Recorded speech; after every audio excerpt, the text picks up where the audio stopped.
Donc c'est la Mishnah Chet du Perek Vav. Rabbi Shimon ben Menassia, Mishum Rabbi Shimon ben Yochai Omer. Donc Rabbi Shimon ben Menassia qui parle au nom de Rabbi Shimon bar Yochai.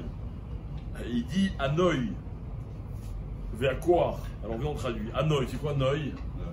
La beauté. Très bien. Veakoar, la force. Vearocher, le bonheur. Rocher avec un, la richesse. La richesse. Veakavod, Veakavod. L'honneur. L'honneur. Veachokma, La sagesse. Veazikna, La vieillesse. Veaseva. Le La grand seva, vieillesse. hein? Voilà, c'est la grande vieillesse. Ok? Là. Veabanim. La Grande grande vieillesse, genre encore plus âgé quoi là. Veabanim et les enfants. Nae la tzadikim. Venae la olam. C'est-à-dire quoi? Nae la tzadikim. Littéralement, un satié. Donc c'est bien pour les tzadikim et c'est bien pour le monde. Alors on comprend que pour le monde c'est bien. La beauté, la force, la richesse, tout ça, ok, c'est magnifique. Que les gens vivent vieux, qu'ils aient des enfants. Elle est belle. Mais pourquoi la Mishnah dit Nae la tzadikim? Ça veut dire quoi? Ça veut dire que ça va bien au tzadikim. Ça veut dire, imaginez par exemple, je sais pas moi, quelqu'un, vous voyez dans la rue, vous voyez une voiture de sport magnifique. Donnez-moi un exemple de voiture. Mustang. Ferrari. Lamborghini. Très bien, ok. Un Lamborghini décapotable, d'accord, je sais pas moi, avec une couleur vraiment qui attire l'œil, etc. Et dedans, vous voyez quoi? Vous voyez un pecno, un type vraiment qui ne correspond pas à la voiture. Okay, vous dites, purée, quel rapport? C'est ça, naï ou pas naï? Ok, est-ce que ça va bien ou ça va pas bien? Alors la Mishnah, qu'est-ce qu'elle dit? Elle dit, en fait, la beauté, la force, tout ça, ça va bien au tzadikim. C'est normalement qui devrait être beau, riche, fort, vieux, avoir toutes les bénédictions du monde, c'est les tzadikim.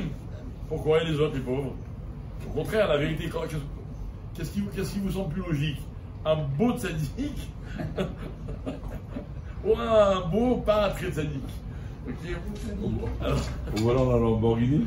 Alors il y a une histoire connue dans la Gemara hein, de Ta'anit. La Gemara a dit qu'un jour il y avait Rabbi Yehoshua qui marchait dans la rue. Et Rabbi Yehoshua, il n'était pas très beau pour être on va dire soft, ok. Et le pauvre, il avait des boutons, etc. Bref.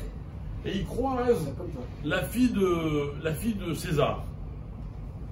Alors on ne dit pas elle comment elle était, mais elle voit cet homme et elle savait que Rabbi Yehoshua c'était un grand chacham.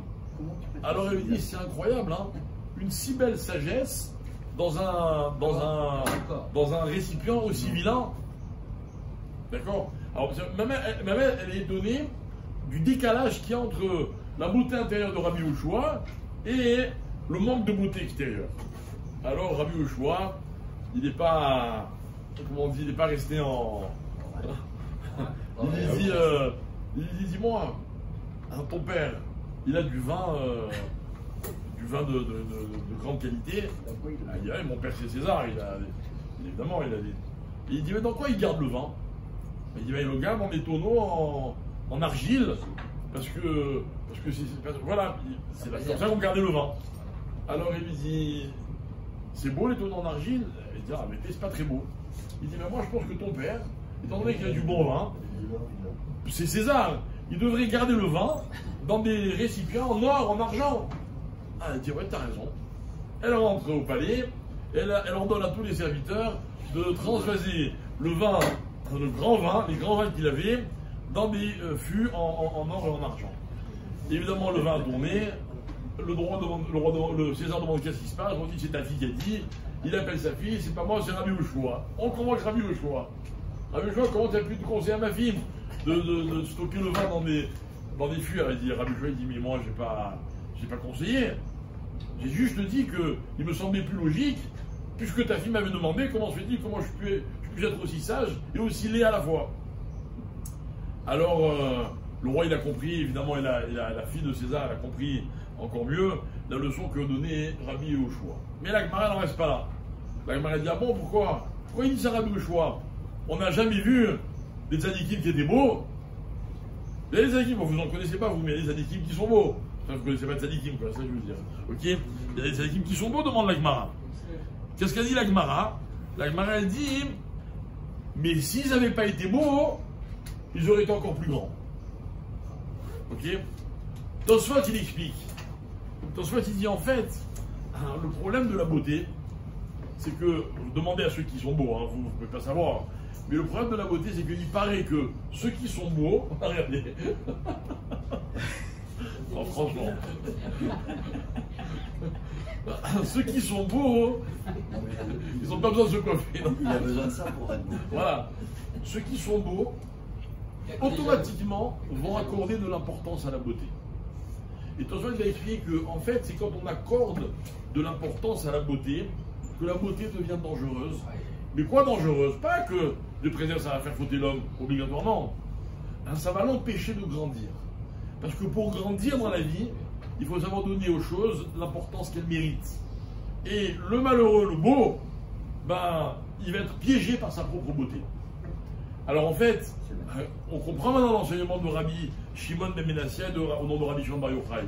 Il dit en fait toutes ces bénédictions-là, quand Dieu les donne au tzaddik, pourquoi c'est naé, c'est bien pour le tzaddik? Parce que le tzaddik, il va savoir accorder aux choses l'importance qu'elles méritent et pas plus. Si vous donnez de la force à quelqu'un, ce qu'il va faire, il va se battre et il va montrer à tout le monde qu'il est plus fort que les autres. Si vous donnez de la richesse à quelqu'un qui ne connaît pas la valeur de la richesse, il va faire avec son argent n'importe quoi. Si vous donnez de la beauté à quelqu'un qui ne comprend pas la valeur de la beauté, allez savoir qu'est-ce qu'il va faire de cette beauté. Viens Rabbi Shimon ben Menassia, il dit attention, en fait, la Torah, elle permet à l'homme de donner aux choses la vraie valeur et la valeur qu'elle mérite. Ni trop, ni pas assez. Et surtout quand on la possède, cette valeur, qu'est-ce qu'on en fait? C'est ça qui est déterminant, et ça c'est là que la Torah, Baruch Hashem, elle vient nous guider et nous ouvrir les yeux.